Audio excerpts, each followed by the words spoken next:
নমস্কার বন্ধুরা, কেমন আছেন আপনারা সবাই? প্রবাসের ঘরে ও বাইরের একটি নতুন ব্লগে আপনাদের সকলকে স্বাগত জানাই। আজ আমাদের এই 3 দিনের বেড়াতে যাওয়ার শেষ দিন। তো সকাল সকাল উঠেই শেষবারের মতো আমাদের হোটেলটাকে টাটা বাই বাই করে আমরা বেরিয়ে পড়েছি একটা নতুন গন্তব্যের উদ্দেশ্যে। তো সেইখান থেকেই আমরা সেই নতুন জায়গাটা এক্সপ্লোর করেই আমরা বেরিয়ে যাব আমাদের বাড়ির উদ্দেশ্যে। তো এখন এই ঘড়িতে সকাল 9:30 মতো বাজে, আর আমরা যেখানে যাব সেটা যেতে প্রায় 1 ঘন্টা মতো সময় লাগবে। আর দূরে ওই দেখুন কত যে উইন্ডমিল ঘুরছে তার শেষ নেই, এত সুন্দর দেখতে লাগছে কি বলবো আপনাদের। আর যেইখানটা এরপর যাব সেইটার জন্যে আমরা সবাই গোটা ট্রিপটাতে অধীর আগ্রহে অপেক্ষা করছিলাম সেটা কখন হবে সেইটার জন্য। তো আস্তে আস্তে আমরা এগোতে থাকি এবং আপনারাও দেখতে থাকুন, তাহলেই বুঝতে পারবেন যে সেটা আমাদের কাছে কেন এত বেশি আনন্দের আর এত বেশি উৎসাহের আর কি। অ্যাকচুয়ালি আমরা বাড়ি থেকে যে জায়গাটায় যাচ্ছি সেটাও একটা সমুদ্রের ধারেরই জায়গা এবং সেখান থেকে অনেক কিছুই দেখা যায়। দেখুন বলতে বলতে আমরা এসেই গেছি, দেখেই বুঝতে পারছেন যে আমরা কোনো একটা জেটি বা পোর্টের কাছে এসে গেছি। এইটা হচ্ছে, আর এখানে বিভিন্ন যে প্রাইভেট বোটগুলো আছে সেইগুলোও দাঁড়িয়ে আছে। এছাড়া এখানে অনেক আপনি বোট ভাড়াও পাওয়া যায়। তো আর কিছুই নয়, আমরা যাচ্ছি আজকে সবাই মিলে অনেক দিনের সুপ্ত ইচ্ছা যে সি সাফারি করব, কারণ এখানে শুনেছি যে এই ওয়েস্ট কর্কের দিকে আপনি সি সাফারি করলে সেইগুলোতে ডলফিন, ওয়েল, শার্ক এইসব দেখতে পাওয়া যায়। তো অনেক দিন ইচ্ছে ছিল এই সামারে যখন কোথাও একটা যাওয়ার প্ল্যান করব তো সেখানেই তখন যাব।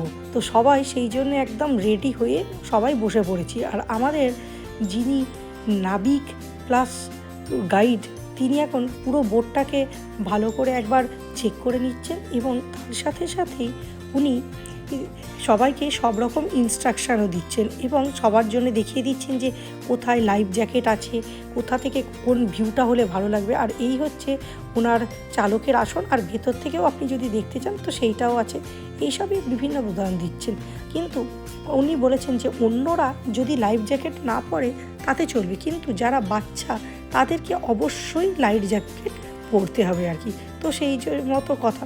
আর এইখানে এই যে আয়ারল্যান্ডের পতাকা উঠছে, আর আমরাও সবাই ভাগাভাগি হয়ে সবাই দুদিকে ভাগ করে বসে পড়েছি এবং সবাই খুবই এক্সাইটেড আজকের এই জার্নিটার জন্যে, এবং ভাবছি যে কখন আমরা এই একটু ওই একটা কোনো ডলফিন বা হোয়েল এইসব দেখতে পাবো আর কি। এখানে বিভিন্ন রকমের বোট ভাড়া পাওয়া যায়, আপনি শেয়ারিং বেসিসেও নিতে পারেন, আবার প্রাইভেট হিসেবেও ভাড়া করতে পারেন। শেয়ারিং মানে আর কিছুই নয়, মনে করুন আপনারা 2 জন বা 3 জন বেড়াতে যাচ্ছেন, তখন হচ্ছে একটা বোটে বাকি সব দলের সাথে আপনিও যোগ করলেন। সেখানে আপনার ওই জনপ্রতি লাগে হচ্ছে ওই 48 ইউরো মতো। 48 ইউরো মানে ভারতীয় মুদ্রায় ওই 4,500 মতো।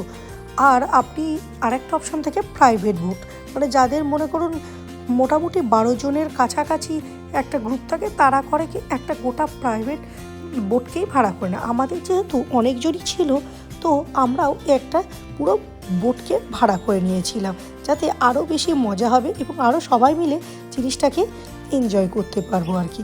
তো বলতে বলতে আমাদের প্রায় জেটটা ছেড়ে দিয়েছে বোটটা, আর আমরাও আস্তে আস্তে আটলান্টিকের বুকে ভেসে চলেছি ডলফিন, হোয়েল এসব দেখার জন্য। তো ছাড়ার পরই দেখলাম আমাদের পাশ দিয়ে যেখানে আরও যে সেই সব ছোটো ছোটো ট্যুর হয় সেই সব স্পিড বোটে করে চারিদিকগুলো ঘুরে বেড়াচ্ছে। আর এই আটলান্টিকের কি সুন্দর যে দেখতে লাগছে তা কি বলবো।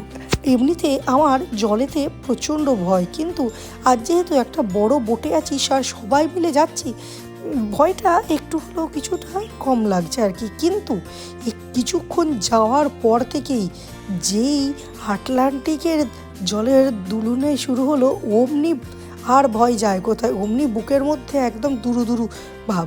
আর এখানে বলেই রেখেছিলেন আমাদের ইনস্ট্রাক্টর প্লাস গাইড যে আপনারা যেখানে বিভিন্ন অ্যাঙ্গেলে বসবেন আর ঘড়ির মতো টাইম অনুযায়ী যেইখানে আপনি হোয়েল বা ডলফিন দেখতে পাবেন সেই জায়গাটা সঙ্গে সঙ্গে মেনশন করবেন। মনে করুন যে হচ্ছে একটু কর্নারে বসে আছে, যেমন ঘড়ির কাঁটায় 4টে বা 8টা, সে বলবে 4 o'clock 8 o'clock এইভাবে আর কি বললে ওনারাও দেখতে সুবিধা হবে, কারণ উনিও তো চালাচ্ছেন, তো উনিও সবসময় দেখতে পাবেন না। তো আমরা বলতে বলতেই হঠাৎই জলের মধ্যে দেখতে পেলাম অনেকগুলো ডলফিন আর কি এই দিক থেকে ওই দিক ছোটাছুটি করছে। আর দেখি এই যে কী উৎসাহ, মানে কী বলবো, এতদিন আমরা অ্যাকোরিয়াম এইসবেতেই এরকম ডলফিন বা মাছ এইসব দেখি, কিন্তু এরকম সমুদ্রের বুকে এত যে ঘুরে বেড়াচ্ছে কি বলবো। এই দেখুন, দেখতে পেলেন সমুদ্রের নিচেই জলের মধ্যে কি সুন্দর খেলা করছে, আর এক ঝাঁক ডলফিন একসাথে এসে গেছে এবং এত স্পিডে